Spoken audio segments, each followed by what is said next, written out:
Hello बच्चों, स्वागत है आपका मेरे YouTube channel Raksha science classes में।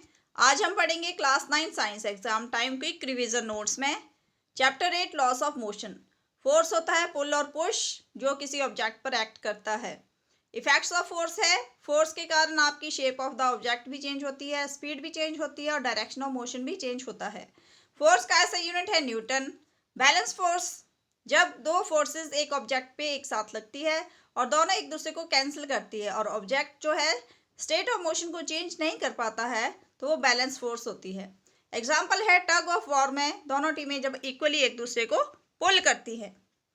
अनबैलेंस फोर्स, जब दो फोर्सेस किसी एक ऑब्जेक्ट पे लगती है और एक दूसरे को वो कैंसिल नहीं कर पाती तो ऑब्जेक्ट जो है अपनी मोशन को चेंज कर लेता है, तो वो अनबैलेंस्ड फोर्स होती है। न्यूटन्स लॉस ऑफ मोशन, तो न्यूटन ने 3 लॉज ऑफ मोशन दिए हैं। फर्स्ट लॉ ऑफ मोशन को हम लॉ ऑफ इनर्शिया भी बोलते हैं।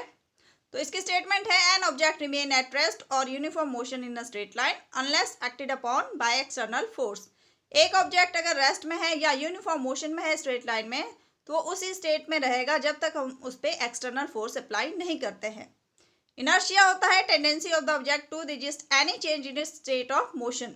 अगर किसी ऑब्जेक्ट पे हम फोर्स अप्लाई करते हैं कि वो अपनी पोजीशन चेंज करे तो उसके अंदर टेंडेंसी होती है उसको रजिस्ट करने की, उसको हम इनर्शिया बोलते हैं।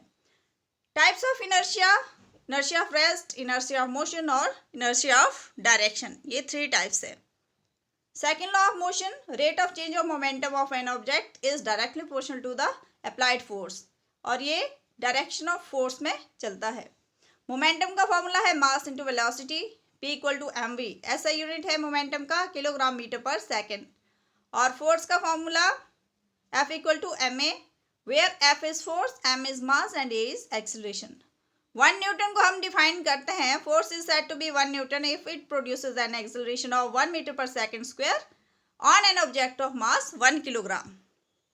Third law of motion, for every action there is an equal and opposite reaction, हर एक्शन के लिए एक इक्वल और अपोजिट रिएक्शन होता है। एग्जाम्पल है वॉकिंग, स्विमिंग और रॉकेट लॉन्च।